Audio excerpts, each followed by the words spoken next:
even before he became king, was celebrated.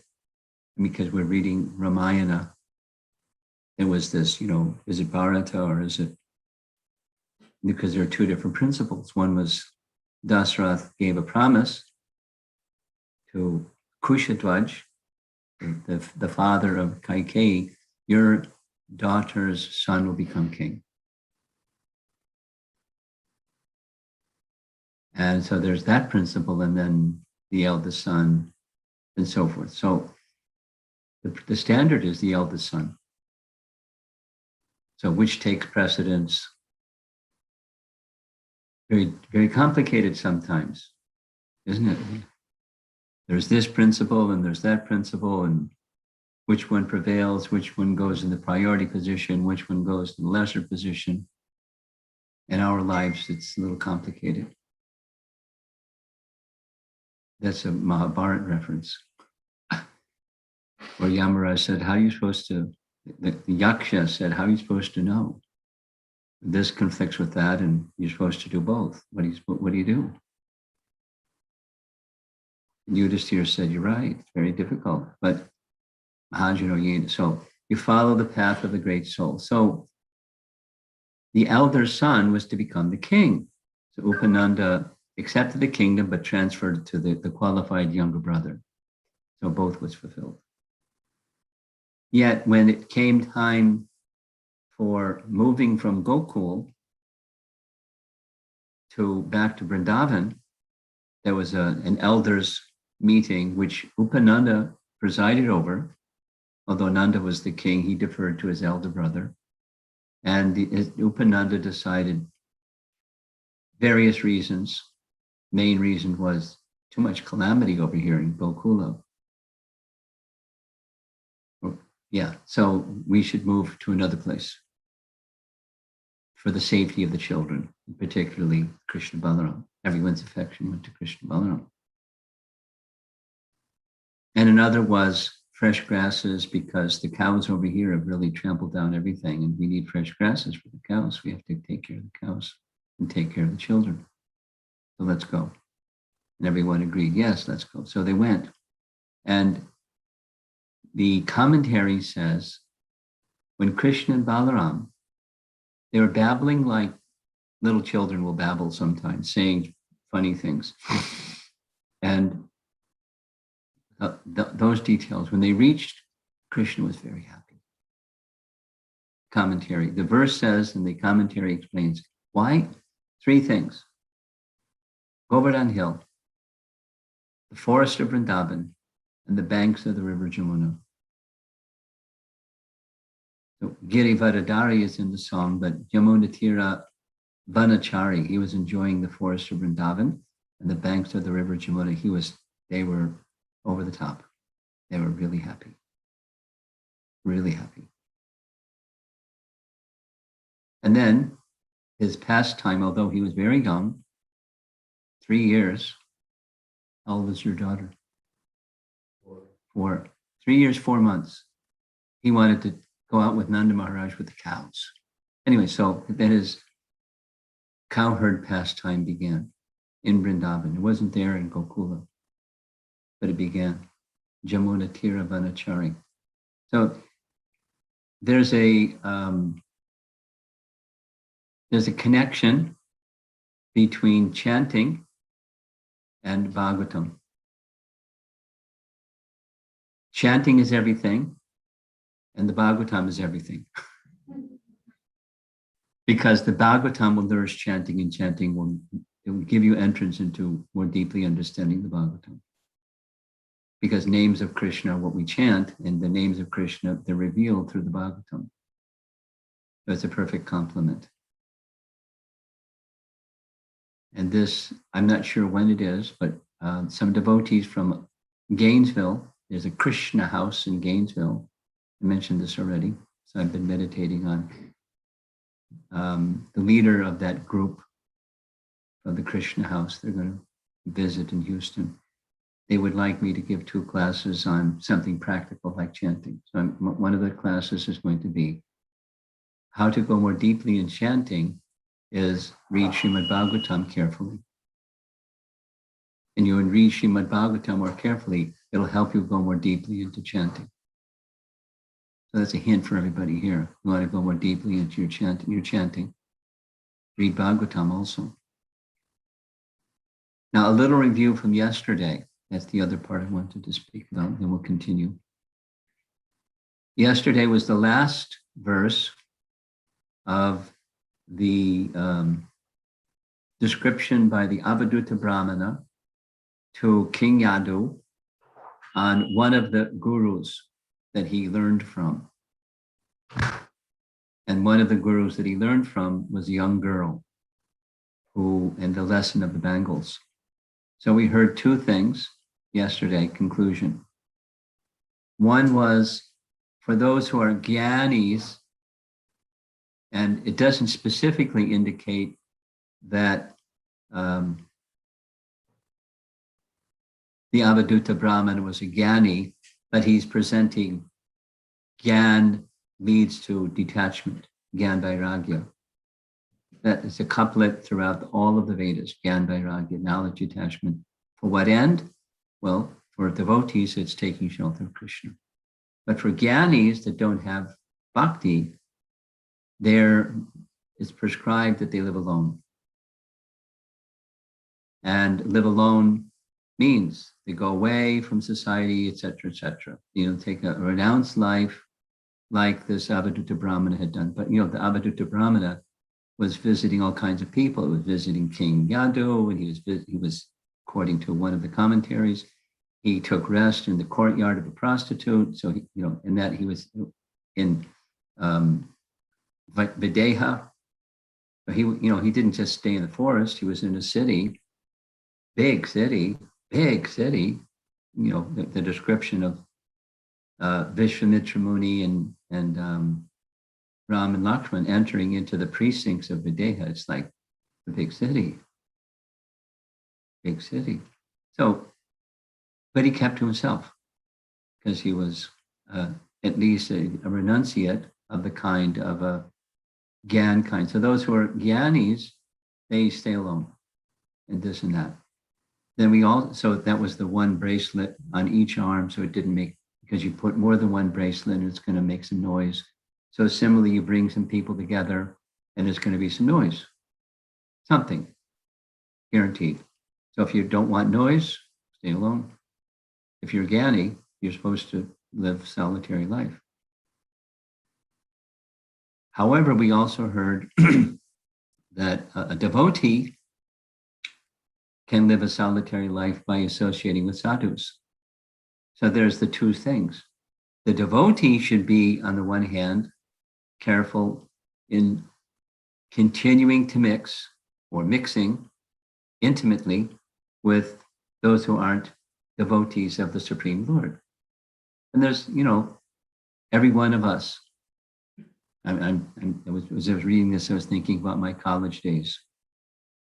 And then I was also thinking about, so many years of devotional service and hearing from devotees.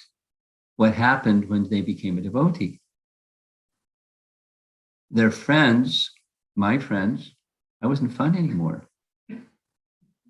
Like, I didn't like to do the stuff that we used to do together. And they were like, what happened to you? Like there's something wrong with you. So it can be relatives, extended family members. It can be the social circle that you are accustomed to being with. And it's like, there's expectations of you and your attachment for all of that. What do? It's a space that anyone who takes up a life of devotion has to transit through. My realization was they weren't really my friends. There was, I scratch your back, you scratch mine, and that's our friendship. And if you stop scratching my back, hey, are you sure that you're my friend? Scratch my back, please. And if you don't, then there's something wrong with you. And then they start to criticize what you're doing and so forth because they have their expectations. It's not real friendship. What's real friendship? That's a good question. Real friendship, from a Shastra point of view, is Your best friend is someone that will remind you of Krishna, and your being a best friend of someone is to remind them of Krishna. Yena tena pakarayan mana Krishna naveshayat. Or there's different verses that say the same thing. Starva vidhi nishedashur etayori vikinkara. All the vidhis and nishedas, the do's and the don'ts, the injunctions and the prohibitions have one purpose. What's that? What's the one purpose? Manat Krishna naveshayat. Always remember Krishna. So your best friend is one who helps you. And it doesn't mean you don't do other things. You know, if somebody has a health problem, you don't cook for them or clean for them or help them with their physical requirements. You do those things, but the purpose of doing those things has one purpose. All the do's and the don'ts have a purpose. Now, what do you do with, this was the discussion yesterday, just reviewing it, thinking about it. It's something we all face. What do you do with those family members or circle of friends or et cetera, that they don't have that principle. They don't have that always remember Krishna, never forget Krishna. They have all kinds of other things going on, and maybe not, some of the remember Krishna part. Or, you know, in other words, piety has its material definition and piety has its transcendental definition. And what's the transcendental definition of piety? Love of God. What's the goal of Dharma? What's Dharma? Oh, I have a little device that's about this big, and it's loaded up with all of Prabhupada's lectures on everything. And so I listen to it every day, at least 3 times. And you know, there's a section that I'm listening to. It's like every class is on the same point. What's Dharma? Dharma means a characteristic. Sugar is sweet, chili is hot. You go to the marketplace and you want to test the chilies. Is it hot? If it's not hot, it's not a good chili. And if something is bitter, then that's not sugar. Sugar's got to be sweet. So everything has its characteristic. What's the characteristic of the living entity? What's the dharma of the living entity? Service. We're all serving. We serve somebody or something. And if you don't have somebody or something, commonly Prabhupada would say, you serve dog. If you don't serve God, you serve dog. And so you serve, but in multiple services, but that's the living entity, like sugar is sweet or chili is hot. Living entities serve. And the paradharma is service to God. Paradharma, the perfection of service. So it doesn't mean you don't serve others, but those service to others is in connection with paradharma. That's the Bhagavatam's message. That's the life of a living entity in its elevated state of consciousness.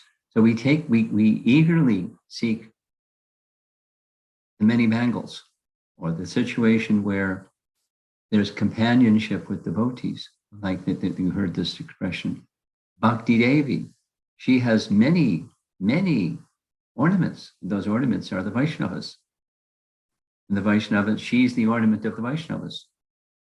Either way, it's correct either way. So devotees want association of devotees. That's the nature. And the nature of a devotee is that we're polite with others, but the social nuances that made up our lives before bhakti entered into our lives, it fades. We're polite, but its importance fades. And when its importance fades, we're not fun anymore. Like, what's going on with you? You become a fanatic and all those kinds of things. It's just a liking, a disposition for paradharma. That's the lesson from the young girl with the bangles. one of the lessons that we heard yesterday. So now we're going on to the next of the 24 gurus, and that's the yogi. So that yesterday was the Gyani, and today is the yogi. What we're going to learn from a yogi. Here's what we're going to learn from a yogi, according to the Avadhuta Brahman. Text 11. Having perfected the yoga sitting postures and conquered the breathing processes, one should make the mind steady by detachment and regulated practice of yoga. Thus, one should carefully fix the mind on the single goal of yoga practice. What's that single goal of yoga practice? Remember Krishna, don't forget Krishna. What's the goal of life? Yoga is to help you achieve the goal of life. What's the goal of life? Another phrase that Prabhupada repeated, like invariably, na te vidu svartakatim hi Vishnu. It's Prahlad speaking to his father, Hiranyakashipu, and Hiranyakashipu wants to know, where'd you get this bhakti thing? We didn't teach that in school. You didn't teach that in home. Where'd you get this bhakti thing? And Prahlad, that's the first thing Prahlad says to his father. Na te vidu svartakatimi Vishnu durashaya e bahir artha maninas. Bahir artha. Persons like you, Hiranyakashipu, who are too much attached to the temporary, you look outside. You don't know what's inside. The goal of life is inside. It's already there, but you don't know it. The goal is Vishnu. Oh, Vishnu. He's the enemy.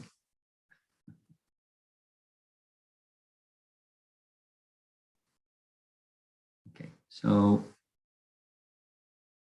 Bhaktisiddhanta's paraphrasing of this verse, the translation. One should perfect his yoga sitting postures and breathing exercises while carefully cultivating a life of renunciation. Thus, with single-minded attention, one should engage in yoga, making it the goal of his life. The BBT purport reads, one should develop vairagya or detachment by observing that all material things are doomed. That from all the other lessons, the temporary nature of anything. Thus, one should take to the regulated practice of yoga, which in this age means the process of chanting the Hare Krishna mantra. According to Srila Vishwanath Chakravarti Thakur, the Avadhuta Brahmana is recommending Bhakti Mishra Ashtanga Yoga, or the eightfold mystic yoga process performed as an offering to the Supreme Personality of Godhead. Now, there's two more paragraphs, but I'll just explain. We've already had some discussion about Kapila Dev. Kapila Dev? Kapila Dev is one of the incarnations of the Supreme Lord. And he taught Sankhya philosophy to his mother, Devahuti. Sankhya philosophy, Kapila Dev, the teacher of Sankhya philosophy. But when you read that section of Sankhya philosophy, it's Canto 3, chapters 25 through like 31. He's teaching Sankhya philosophy, and then he teaches meditation. Because what's the age in which he appears? It's Satyuga. What do you do in Satyuga? Meditation. How do you do meditation? The Ashtanga Yoga system. Yama, Niyama, Asana, Pranayama, Pratyahara, Dhyana, Dharana, Samadhi. It ends in Samadhi, but to get to Samadhi, you do the Ashtanga Yoga steps. So meditation is the conclusion. And what's the end? When you get to the stage of Samadhi, what do? Devotional service. Sankhya, analytical study of matter and spirit, and the Eightfold Yoga system, both, one leads to the next, leads to bhakti. Because he's an incarnation of Vishnu. He's going to teach, and he teaches bhakti. It's one of the two of the chapters in that section. Say it again. The purpose of Ashtanga Yoga is to reach bhakti. The purpose of Sankhya is to reach bhakti. If you don't have bhakti, wasting your time. You can have a good intellect, you can discriminate things, but you're not going to reach the goal. You can be a good, asana person, teach asana yoga in a yoga class, earn your living, etc., etc. But you can't reach the goal without bhakti. Each of these things leads to everything in all of the Vedas, not just these two things, knowledge and detachment, Ashtanga Yoga. What does it lead? What's the goal? It's the final stage of the bhakti of the yoga process is bhakti. That's the yoga ladder, Bhagavad Gita. Over and over, it's taught. So the Avadutta Brahmana, the age in which he's speaking is not the same age as Kapila, but the knowledge doesn't change over time. So understanding the temporary nature of things, engage in the Ashtanga Yoga process, connected with bhakti, leading to bhakti. Or otherwise, it's not, you won't get there, it's incomplete. Paragraph. The desire to enjoy the material world is so strong that the mind wanders here and there uncontrollably. Put your hand in your big bag and check it out. Mind wanders here and there uncontrollably. Therefore, it is stated, Driya Mana. The mind must be fixed in the goal of life, the Supreme Personality of Godhead. In the perfect stage of mental concentration called Samadhi, there is no longer any distinction between internal and external vision, since one can see the absolute truth everywhere. Paragraph. In the mystic yoga process, that's what the verse is about, one must sit properly, and then it is possible to control the different airs within the body. When the breathing process is controlled, the mind, which is dependent upon the actions of bodily airs, is easily fixed in higher consciousness. But although the mind may be momentarily controlled if one is overcome by desire for sense gratification, the mind will again be lost. Thus, this verse emphasizes vairagya, or detachment from material illusion. This is attained by abhyasa yoga, or the regulated practice of Krishna consciousness, by which is the highest yoga system, as confirmed in the last verse of chapter 6. You know the verse, Yogi Namapi Sarve Sham. Who knows the rest? Madgatena Antaratmana, Shradhavan Bhajate Yomam, Sameyukta Tamo Mataha. Of all yogis, he who always abides in me with great faith, worshiping me with transcendental loving service, is most intimately united with me in yoga and is the highest of all. Now, just two more little commentaries. One is Bhakti Siddhanta is paraphrasing Vishwanath Chakravarti Thakur's commentary. One should practice concentrating his mind. This lesson is to be learned from, the arrow maker. We didn't do the arrow maker yet. What's going on? Anyway, the mind is always flickering due to material attachment, wandering here and there. Here it is recommended to perfect a life of renunciation. One should practice Ashtanga Yoga mixed with devotional service.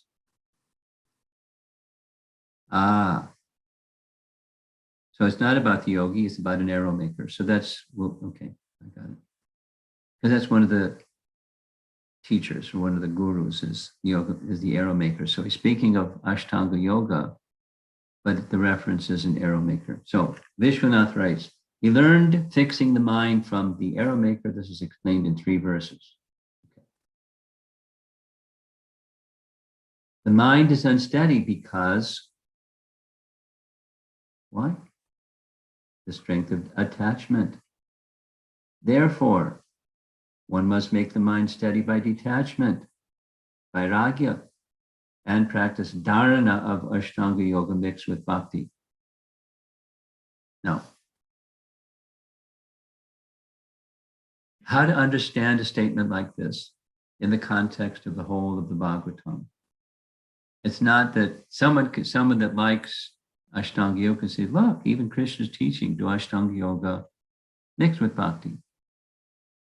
But the big picture is it's a ladder, like Bhagavad Gita, there's a ladder, and it's all leading to something. Just like 90% of the Vedas, which is knowledge, transcendental knowledge, it deals with karma kanda. So someone can say, look, karma kanda, it's in the Vedas. So where does that karma kanda lead to? It's making wet wood into dry wood, and then you have to ignite it. So what's the igniting process? It's not in and of itself standalone. It's a part of a gradual process. So then from karma kanda comes karma yoga, dedication of the results, not to the demigods, but to Vishnu. And then so forth, without going through the whole yoga ladder. It's how to understand statements in Bhagavad Gita or the Bhagavatam that are part of a trajectory of spiritual evolution. Then what's the goal? Very important to know the goal. Very important. A phrase that Prabhupada spoke often, because he repeated it, captured my attention. Prabhupada said, when you have well-defined the goal, it's very easy to make steps to get there. If you don't have a well-defined goal, it's hard to get there.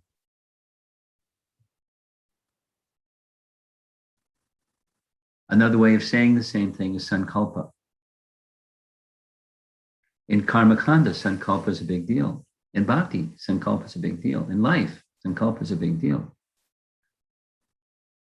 There's a freshman in college that wrote me a letter recently, really long. And one of the things was his career choice. So without going into what that exchange was, it's real important. He wants to this and he wants that. He wants to have Krishna not disappear because he's pursuing a career.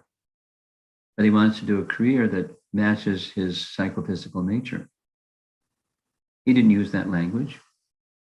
But it was like he very carefully analyzed things, the trajectory of his thoughts over the past number of years about what his career might look like. So that's like the psychophysical part.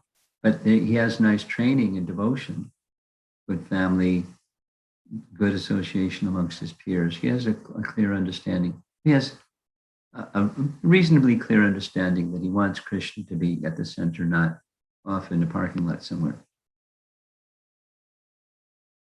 So how to pursue whatever it is that matches your nature, and Krishna is at the center. That's the art of living. And it's different things at different times of life for different persons. And so it's not a cookie cutter thing, it's a principle. And how do you apply that principle given this situation that transforms to that situation and the evolving trajectory of spiritual realization? But you have to have a goal, a career goal for this young man, and a Krishna-centered goal.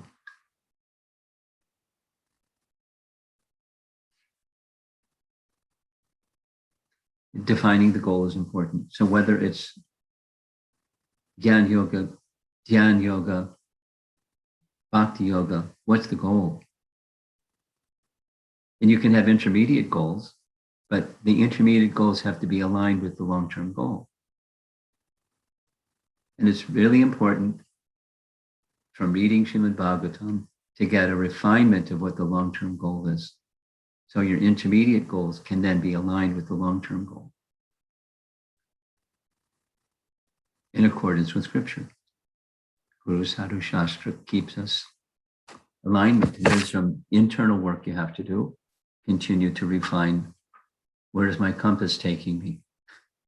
And am I headed for the right direction as I'm moving along? Because we can get distracted as we move along. Okay, so now we're going to go to text 12. This is now the arrow maker is the person, and the Ashtanga Yoga is the method. So here's the text 12. The mind can be controlled when it is fixed on the Supreme Personality of Godhead. Yay. The bhakti is emerging out of the Ashtanga Yoga. Having achieved a stable situation, the mind becomes free from polluted desires to execute material activities, semicolon. Thus, as the mode of goodness increases in strength, one can completely give up the modes of passion and ignorance, and gradually one transcends even the material mode of goodness. When the mind is freed from the fuel of the modes of nature, the fire of material existence is extinguished. Yay, have a celebration, just like her birthday coming up. I heard there's a birthday cake. That's an intermediate step. She's not there yet. Modes of nature haven't stopped yet. Then, one achieves the transcendental platform of direct relationship with the object of his meditation, the Supreme Lord. Bhakti Siddhanta made the following variant translation of that verse.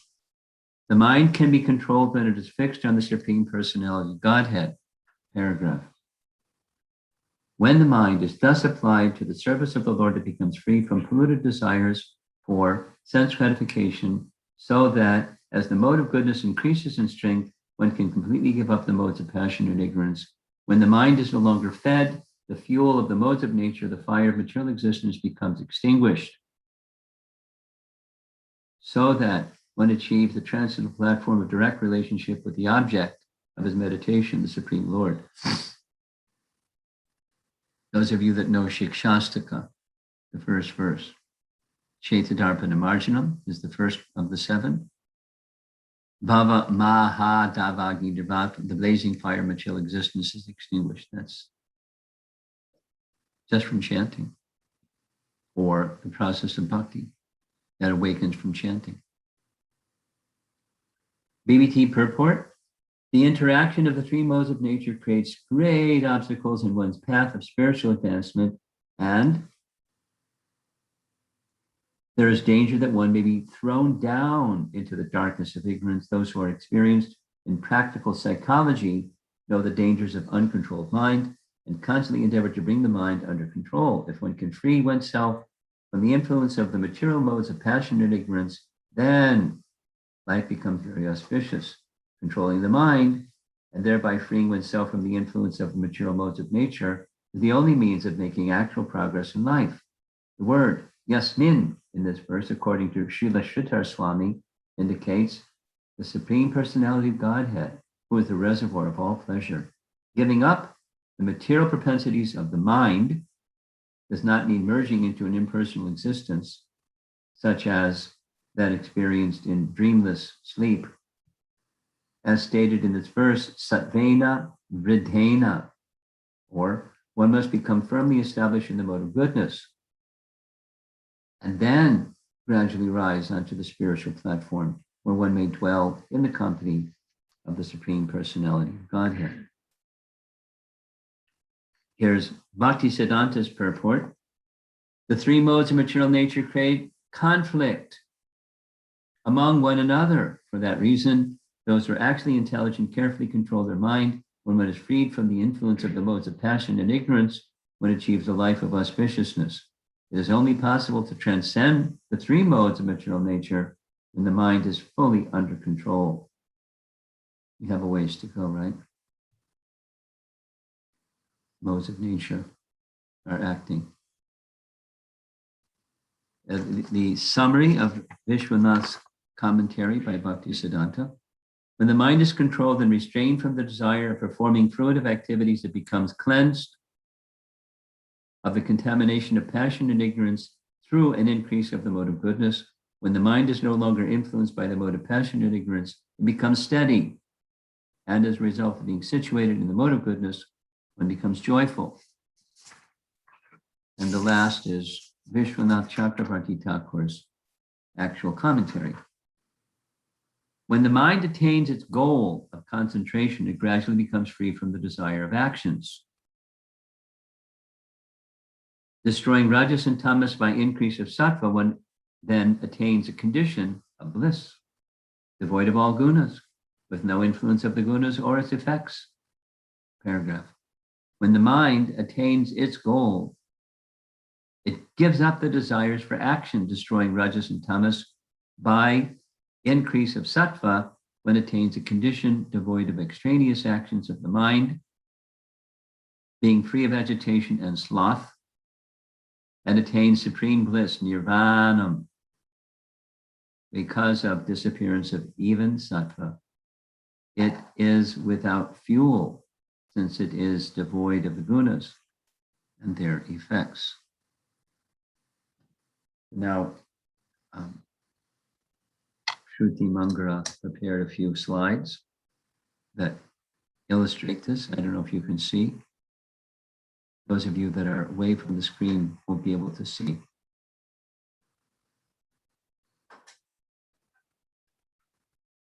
Okay. Is that good? I hope you can see. So this is from text 11. Having perfected the yoga sitting postures and conquered the breathing process, one should make the mind steady by detachment and the regulated practice of yoga. Thus, one should carefully fix the mind on the single goal of yoga practice. Now notice super soul is in the heart, and it looks like somebody's holding a bead bag, maybe not have their hands in front of them, but it's a very creative illustration of the perfection of yoga practice in any case. And here's another very interesting illustration. This is also from text 11. There's a yogi and he's got nice balance in both hands. So the text that goes along with this is, the desire to enjoy the material world is so strong that the mind wanders here and there uncontrollably. Therefore, it is stated, dhyam manam. Dhya manam.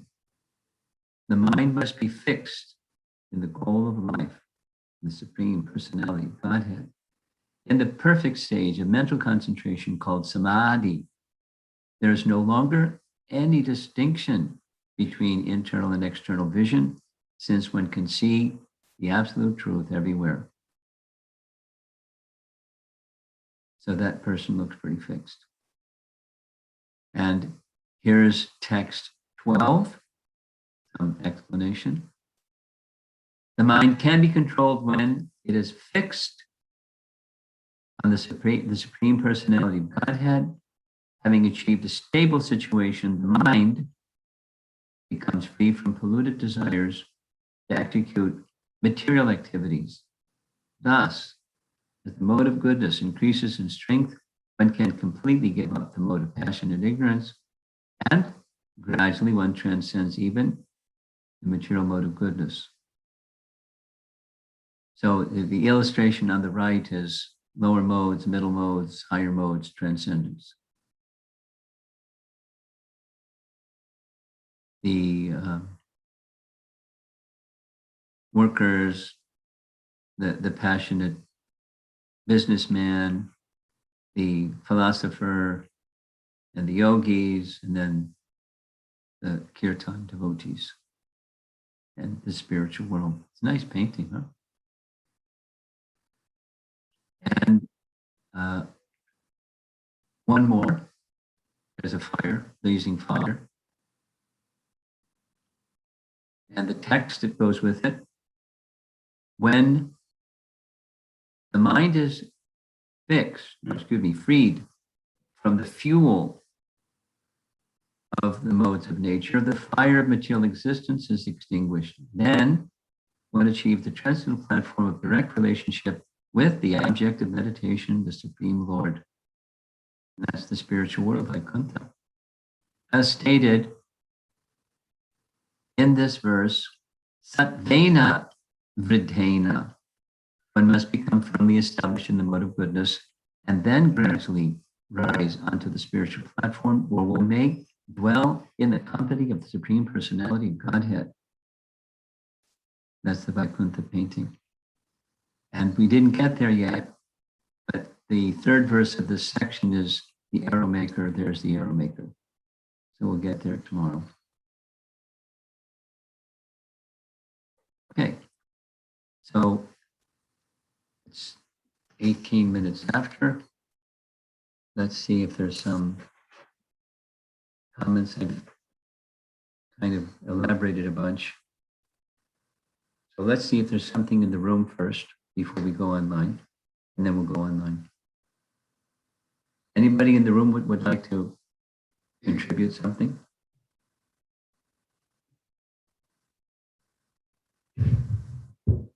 Maharaj, I had this question.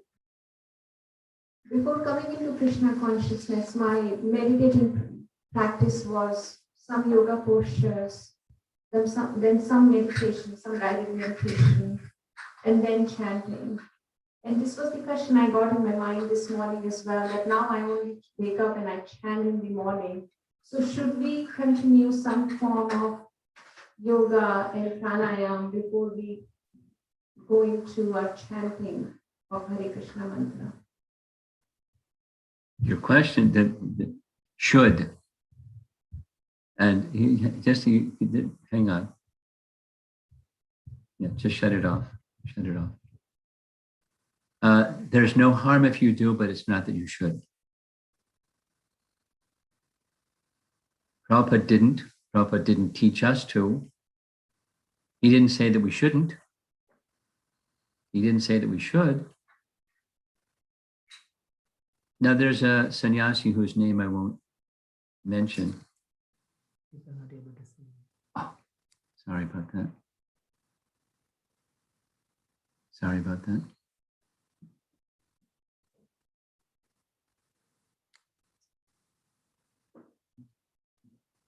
Back. Okay. Sorry about that. Oh, audience out there. One sannyasi teaches yoga. He's like a really good yoga teacher. So I had, privately had a conversation with him, purposely not mentioning his name, and said, "What do you think?" And he said, is that, Prabhupada didn't teach us this, Prabhupada disciple. And he said, I know it's a dependency, but right now, I do it because I was doing it, So this is a sannyasi, a leader in our movement. So he still does, but he understands it's a dependency, and it's not that he shouldn't, nor is it that you should. I don't. But so there's no niyama smarane nikalaha. There's no fixed rule about you should or shouldn't do this or that. But the most important thing is the most important thing. Make sure that's in the priority position. Because one of the risks of something else is the faith goes to that something else instead of to where it should go. You take something that may assist, and it becomes more primary than secondary. It's not something, that, to my knowledge, not something our acharyas espoused. So, Mahajanayena Katasatanta. Okay? That help? That really answered my question. Thank you. Okay. Over to the side here. Hare Krishna Maharaj. Thank you for wonderful lecture. Maharaj, question is like, so detachment from this material desires and sense gratification. But often in our minds, okay, this once this fulfills, then we can stop it like that. But I often notice it that something fulfills, the next sprouts. There's two more. And your Dushparena anulena cha. Right? So how to seize that? How to do which? How to seize that? Cease? Yeah. Cease? Yeah. Stop? Stop. Yeah. Okay. Gradually. Gradually means there are some things that just don't have any place whatsoever, and you drop them. And then there are some other things that, because the mind keeps going there, you can't just drop them. I mean, it's not working to just drop them. So then you gradually, you regulate. With the aim of ceasing. And the ceasing is possible by sat. Asat is diminished by attachment to sat. So find the ways and means that your attention can go to sat. Satyasar, if you can lean that way a little bit, that would help. Thanks. Because otherwise you have to cut your head off. That wouldn't be good.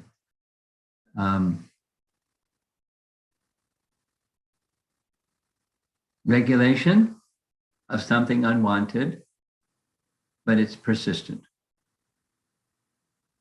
And then while that's going on, develop attachment to sat in ways that work for you. So, the 9 processes of bhakti. There's, some people in there, or combination, whatever works for you. Because the goal is attachment to sat, and that will diminish and eventually eliminate affinity for asat. And knowledge, this is another one. Prabhupada is very powerful. There's no question of detachment without knowledge. Knowledge alone is not enough. Even knowledge and detachment together are not enough, but there's no detachment without knowledge. So transcendental knowledge means connect with Krishna. Incomplete knowledge is just be detached.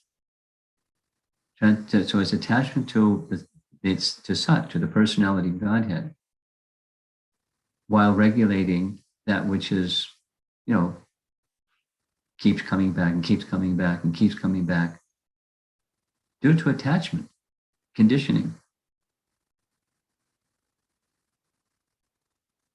So we put it in its place, it's over there. We don't allow it to become bigger than over there. Because, you give yield to it, it becomes 3 of them.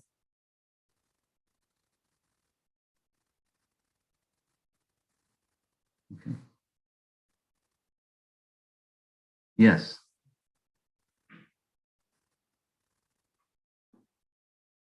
We have our little protocols because of the pandemic. I hope it's okay. First of all, thank you so much for blessing us. Real pleasure for you to come and bless me. I wanted to ask a question. Although both Neha and I have been blessed with bhakti since our childhood, but there was 15 years back that I was reading a non-spiritual book, which made me realize my purpose of life is to help us. It was not based on definition of service. It was just to help others materially. Now, under Satyasara Prabhu, and after coming to America, we got connected with ISKCON very much, and now we serve also the congregation. But oftentimes I am seeing a conflict between my goal that I set 15 years back to materially help others versus uh, doing service this way. I cherish both, but there is a conflict because I have only limited time. How do I handle it? Thank you so much. Similar to the previous question, the application is, we'll spend some time. The application is, depending upon how strong your bhakti is, you can select some areas of bhakti that fit into the holistic picture of serving others while nurturing self-awareness or knowing themselves. I'll give an example. Here's an example.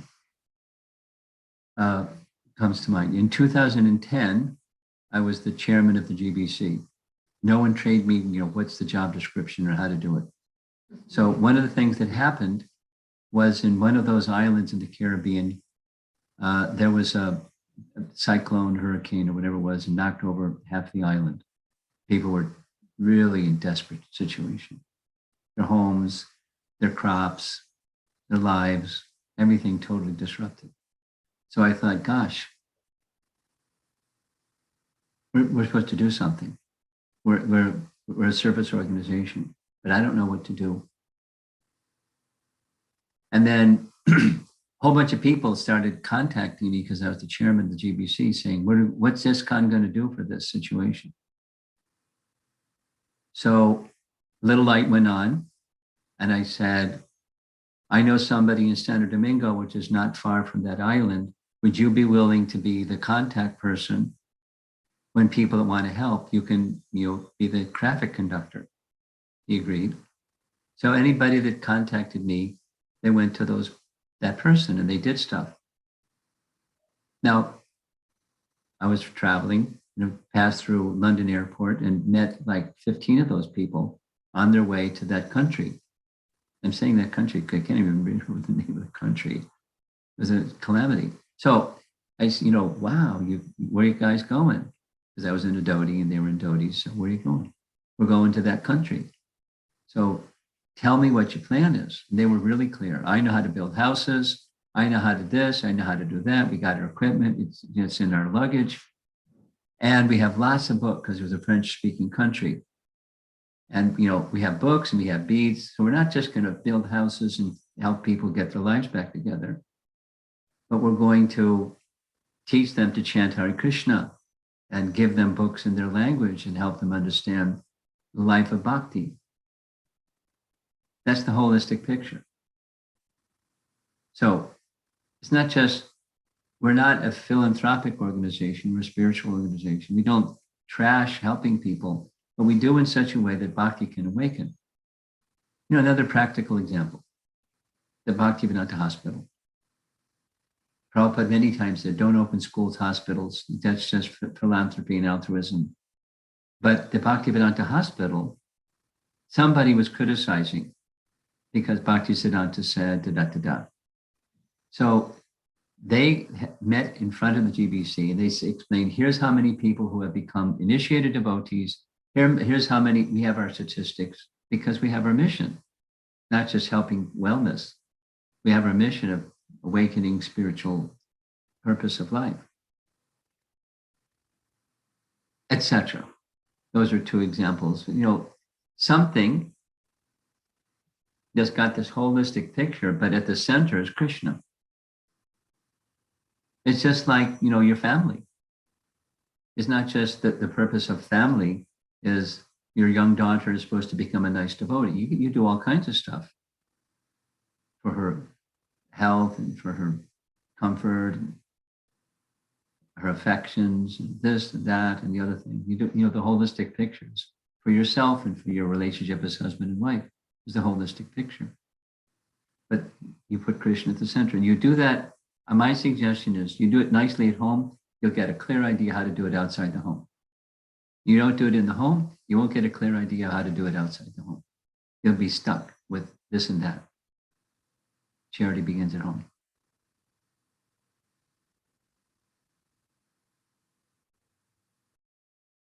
Krishna at the center. It doesn't mean drop the other stuff, but Krishna's at the center.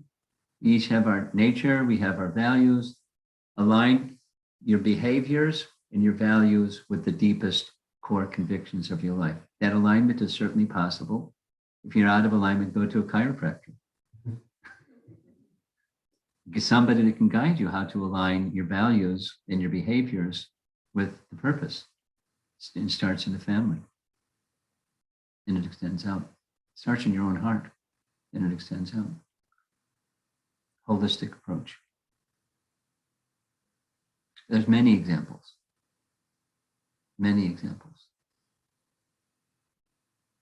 I'm tempted. I'm going to say one more. Somebody I know, in their youth, they got a good education. They finished their such and such degree. They got married. They had 2 children.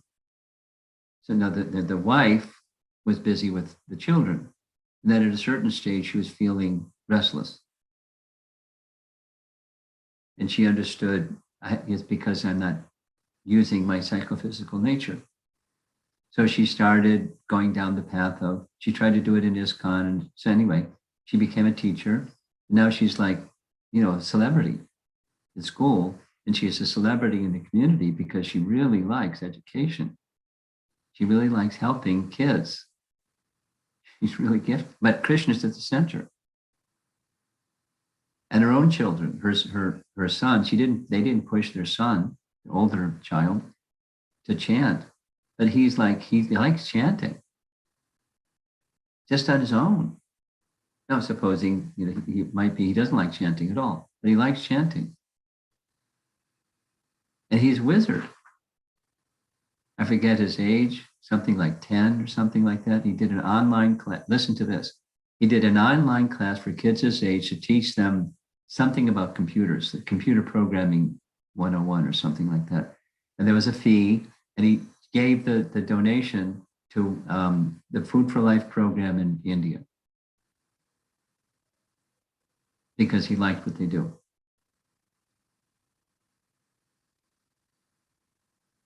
Etc. And the parents have this value that's their language is a holistic picture of themselves and children and life and how they reach other people. In his career, he was just promoted, without seeking promotion. He was promoted to a CEO position because, he's just his character and his performance. He wasn't trying for that. Previously, he was trying for that, and it was the opposite was happening. You put Krishna in the center in a holistic picture of life, and all kinds of doors open that weren't even there before. At least you didn't see them.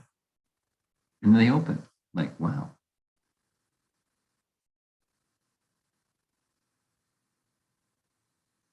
Okay, let's go online. So there are 5 questions here. Okay, let's go. Guru Maharaj, Can you leave the preamble, Yeah. the stuff off the beginning? there was a reference on practical psychology in the class. Is it a right understanding that goal of practical psychology is to bring the mind in mode of goodness? Well, the practical psychology is to bring the mind to Krishna. And part of that is bring the mind to the mode of goodness, yes. Okay. Second question. Guru Maharaj, education system thought ultimate goal of life is mode of goodness. No, Guru, Krishna and Shastra teaching us devotional service as ultimate goal. So stability in devotional life can be achieved without mode of goodness. you can't ignite fire with wet wood. Meaning, come to the mode of goodness is an intermediate step. That is diminishing ignorance and passion. And then from the mode of goodness, you can get fire, you can get transcendence. There's a wonderful verse that says all of that in Canto 1, Chapter 2, Bhagavatam. Tadara Justamo Bhava Kamalobhadaya Sicheta Eterabidam Sitvam Sattve Prasidati. I don't know the verse number, Canto 1, Chapter 2, text number. She's going to look it up. You're looking up the verse? Okay, thanks. Next. Next from Zoom. In Prabhupada's movement, there are so many great devotees. How do we know who attained love of God? By what symptoms is such a devotee known? Well, you read Bhagavad Gita, the symptoms are there. So do your own homework. Read Bhagavad Gita, the symptoms of a self-realized soul are there. Go ahead. The second question from the same person. We get in the habit of multitasking. Sometimes it cannot be helped. How to come out of this habit? Chant good japa. When you're chanting japa, you're just doing one thing, chanting attentively. It's discussed. The question that you're asking is a practical application question. The means is described. Abhyasa yoga yuktina chetasat nanyagaminam. You have to continue to practice when you're particularly the yoga dharma is being performed, the chanting of the holy name, you're focused. And you're unfocused because of the modes of nature and the mind goes here and there. You continue to strive. This is called yearning, strive to be with Krishna. If you don't have that intention to be with Krishna, you won't get very far with the multitasking challenge. Strive to be with Krishna, and he's there in his name. Next. Hare Krishna Maharaj, if our friends see our progress in material life and spiritual life and envy us, then will it affect us in any way? Well, it'll affect you in any way if you feel that's really important. And if you don't feel it, who is it that you're trying to please? Ask yourself that question, and then the answer will be, it'll affect you or it won't affect you.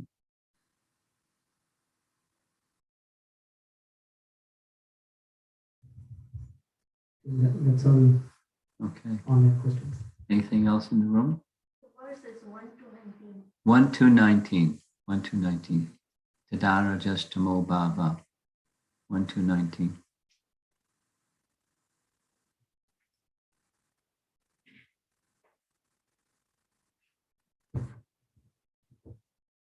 Hare Krishna Maharaj. My question is, after coming to US, Take away the mask because it'll be easier to understand. Then you can put it back. Okay? Yeah.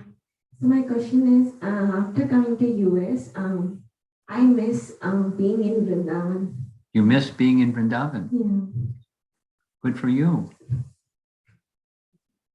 No, but I really miss it. That's okay. When you can't be there, the heart goes there. That's in the instruction of our acharyas. Now, it doesn't mean that hankering to be there goes away, but that's fulfilling the purpose of being there, is the hankering to be there.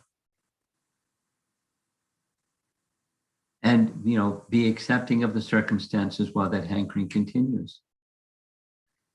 You're like, it's not the same, of course, but it's like the gopis hankering to be with Krishna.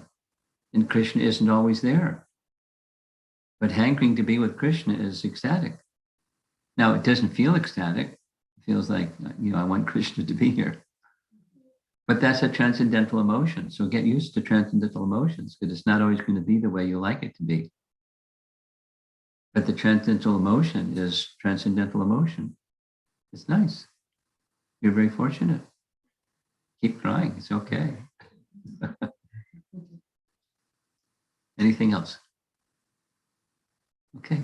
Thank you very much, Prabhupada Ki. Yeah. Jai.